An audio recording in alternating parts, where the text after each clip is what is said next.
Ndinogamuchirai zvakare mukati mezuva ranhasi muchirongwa chedu chatinotarisa dzidziso yatinowana mubhaibheri.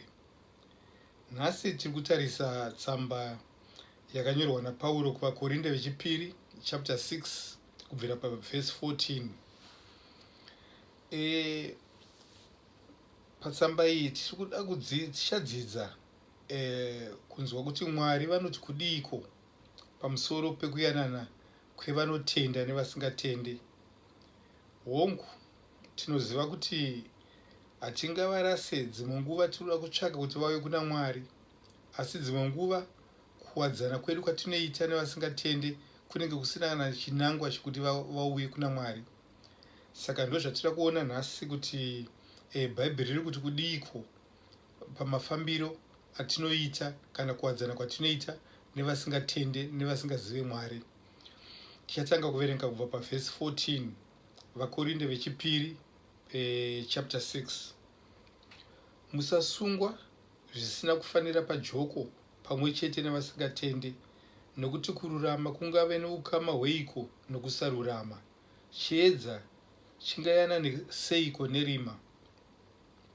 Apa Pauro ari kuwedza kufananidza mombe dzakasungwa pajoko. Saka yari kuti musasungwe pajoko rimwe chete, sezvatingati mombe nedhongi zosungwa pajoko rimwe chete kuti zvirime. Hazvikwanisike, nekuti imwe mhuka ine simba kudarika imwe. Zvino pane yatingati dhenja iripo kana vanhu vachiyanana nevasingatende, mumwe achakweverwa kune rimwe divi. Saka ndo pane dzidziso yaPauro apa. Kristu unganzwana seiko naBheriari? Unotenda ungave nomugove weiko neusingatendi? Temberi yaMwari ingatenderane nei seiko nezvifananidzo? Nekuti isu tiri temberi yaMwari mupenyu. Mwari sezvaakareva achiti, ndichagara mukati mavo nokufamba mukati mavo, ndichava Mwari wavo, ivo vachava vanhu vangu. Saka budai pakati pavo muzviravure, ndizvo zvinotaura Ishe. Musabata chinhu chine tsvina, ini ndichakugamuchirai. Ndichava baba venyu, nemi muchava vanakomana nevanasikana vangu, ndizvo zvinotaura Ishe une simba rose. Saka shoko riri kutaura pachena kuti Mwari haafare akaona vanhu vanotenda vachiwadzana nevasingatende. Chatinofanirwa kubatisisa kuti dzimwe nguva tinogona kuenda mukati mevasingatende tichitsvaka kuti vatende vauye kuna Jesu. Zvakasiyana nekuwadzana zvisinei nekuvada kuunza vanhu kuna Mwari. Saka pakurarama kwedu zvatinorarama munyika ine vanhu vasingatende nevanotenda, pane dhenja yekuti dzimwe nguva tingafarire zvenyika zviri kuitwa nevasingatende tobatana navo mune zvavanoita. Ndingade kupa muenzaniso. Kufanike mazuva ano kune masocial media, kunana WhatsApp groups, kune mamwe magroups anotaurwa zvinhu zvisingaite, zvinhu zvakaipisisa. Woona mwanakomana kana mwanasikana arimo mumagrupu anotenda, achikomendawo achitaurawo zvinhu zviri kutaurwa mukati memagrupu iwayo zvisina kufanira.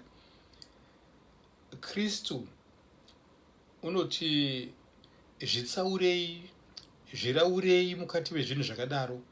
Vanotenda havafanirwi kuwadzana nevasingatende. Kana ari magroups, vaKristu vanofanirwa kunge vari mumagrupu avo emaWhatsApp vachisheya mavhesi, vachitaura zvinhu zvinoenderana nezvavanotenda. Saka shoko riri kutaura kuti kana munhu wakakwanisa kuzviraura mukati menyika, wakasiya zvinhu zvenyika, wakatevera Mwari, wakabatana nevanotenda, makadyidzana navo ivavo, shoko riri kutaura Jehovha Mwari vanoti, ndichava baba venyu, nemi muchava vanasikana nevanakomana vangu, ndizvo zvinotaura Ishe une simba rose. Saka ngatichenjerei mafambiro edu nevasingatende. Kristu haana mugove naBheriari, mukuru wemweya tsvina. Miri yedu itemberi yaMwari, miri yedu itemberi yemweya mutsvene. Hanzi siyai, ngatiregei kubata zvine tsvina. VaKristu vanofanira kufambidzana nevaKristu, venyika vafambidzanewo nevenyika. Kana pakuroorana chaipo, vanoda kuroora vanofanira kuroora kune vanotenda. Mutendi akaroorwa kana kuroora neasingatende, mhedzisiro yacho kutsauka kubva pana Mwari. Saka ndinotenda neshoko redu ranhasi, ngatizviraurei, ngatizviseparetei kubva mukufambidzana nevenyika.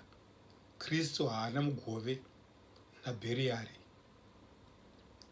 Muzita raJesu, amen.